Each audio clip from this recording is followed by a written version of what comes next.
पुंडलिकावरदे हरी विठ्ठल श्री ज्ञानदेव तुकाराम.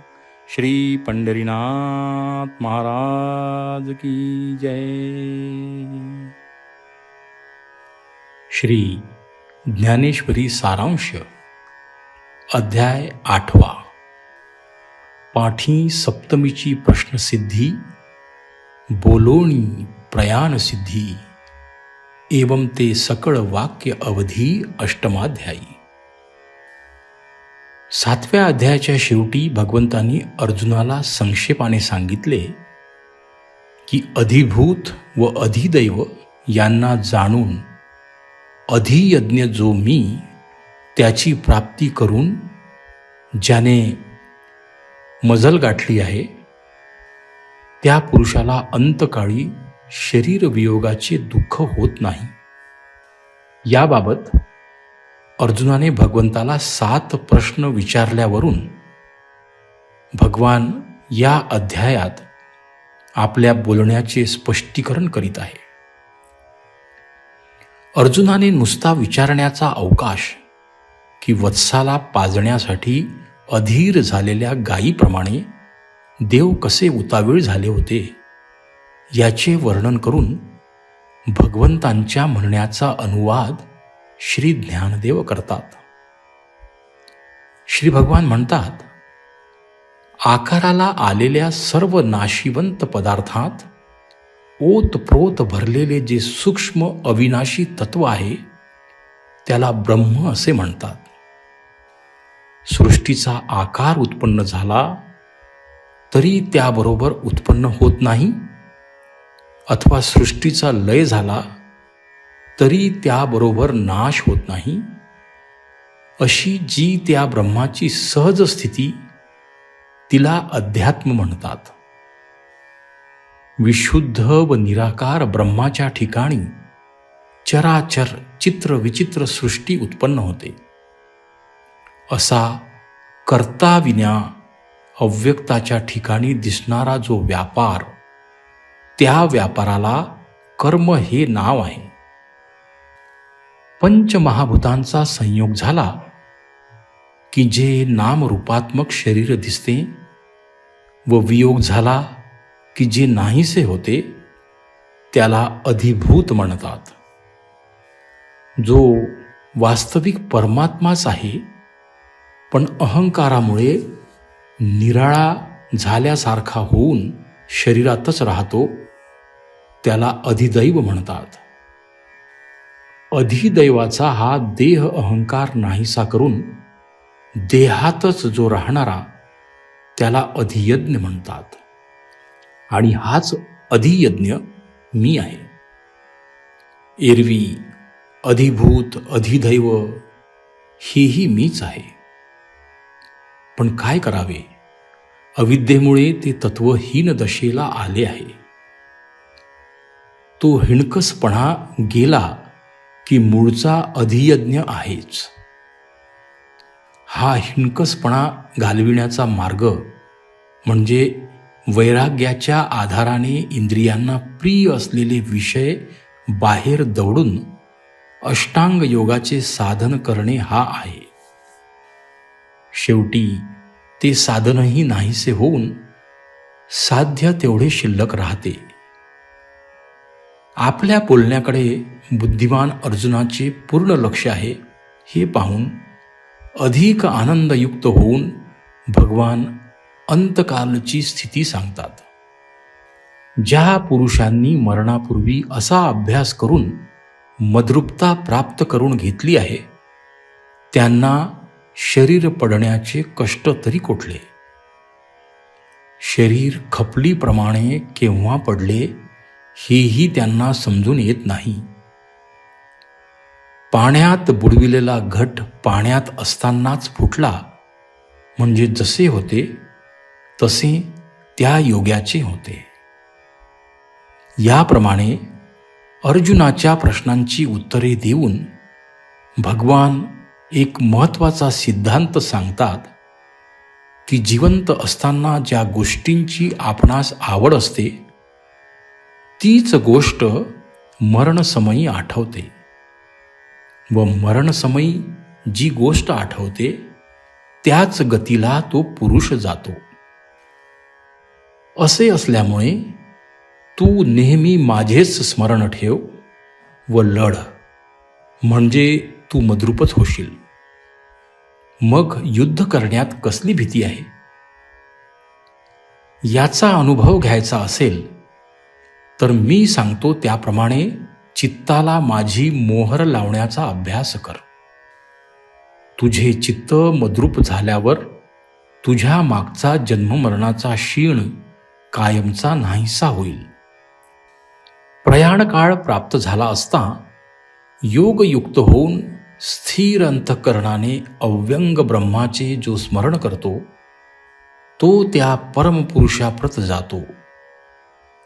हे सांगताना त्या ब्रह्माचे स्वरूप व योग साधनांचे स्पष्टीकरण भगवंतांनी केले आहे. घटाखाली झाकलेला दिवा केव्हा विझला हे जसे कळत नाही, तसे त्या योगी पुरुषाचे शांतपणे देहावसान कधी होते हे कळत नाही.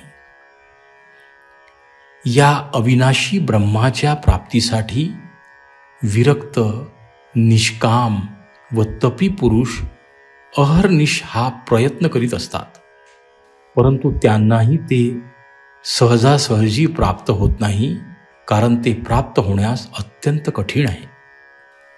प्रत्यक्ष वेदांनाही ते अगम्य राहिले आहे. योगी पुरुषांना त्याची प्राप्ती कशी होते तो साधन मार्ग पुन्हा संक्षेपाने सांगतात.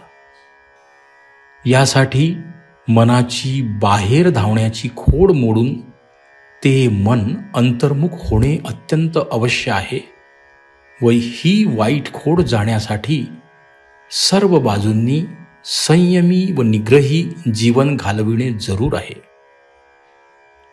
याप्रमाणे मन स्थिर झाल्यावर प्राणाबरोबर ओंकाराचे चिंतन करावे.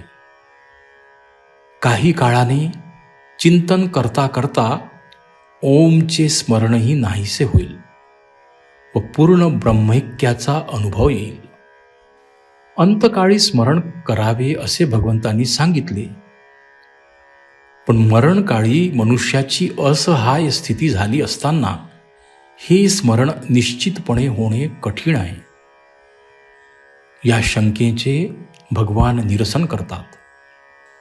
सर्व विषयांचा त्याग करून जन्मभर माझेच अखंड चिंतन करणाऱ्या भक्तांच्या सेवेचे माझ्या डोक्यावर इतकी ऋण झालेले असते की ते फेडण्याकरिता मी त्यांची अंतकाळी सेवा करतो.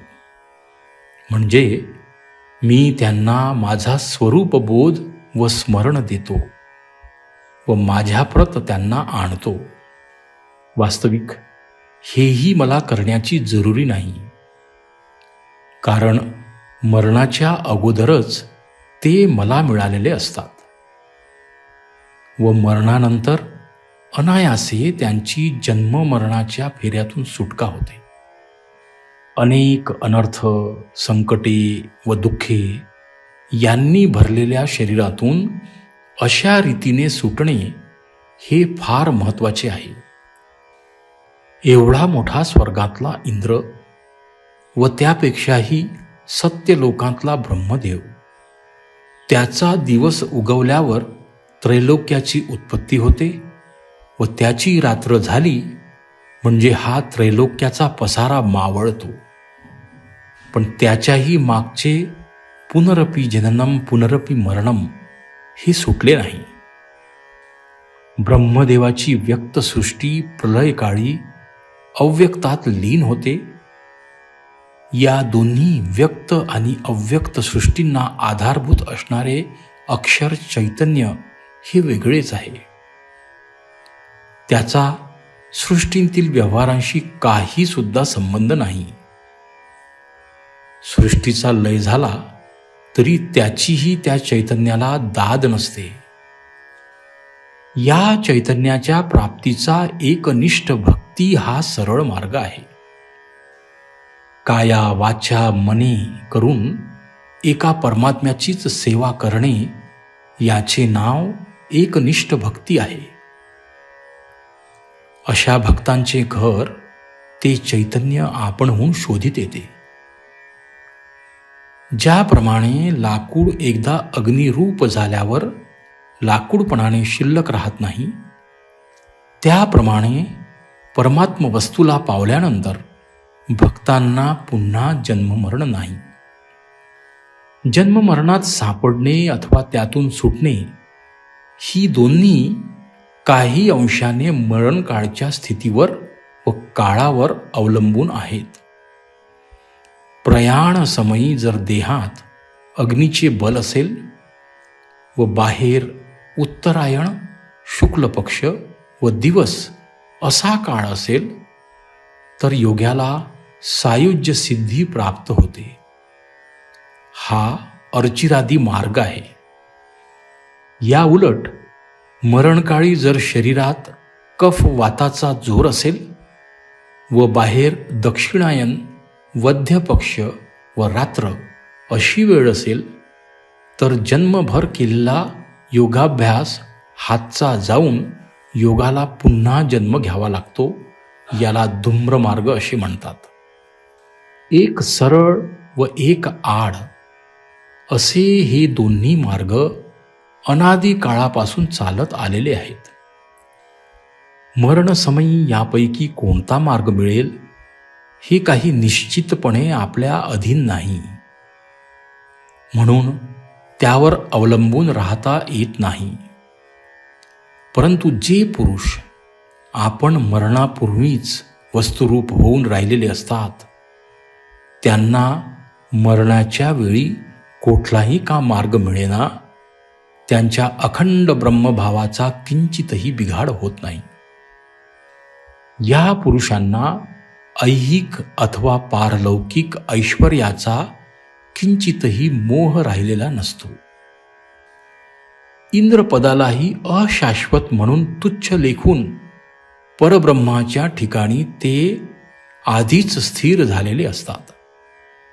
श्री ज्ञानदेव म्हणतात, ही योगीश्वरांची कथा त्या योग्याचेच निज ध्येय जे परब्रह्म तेच श्रीकृष्ण रूपाने अर्जुनाला सांगत होते. त्याचा अनुवाद संजयाने धृतराष्ट्राला केला व तोच मी श्री निवृत्तीनाथांच्या कृपेने आपणा सर्वांना करीत आहे, असे बोलून श्री ज्ञानदेवांनी हा अध्याय संपविला आहे. श्री कृष्णार्पणमस्तु.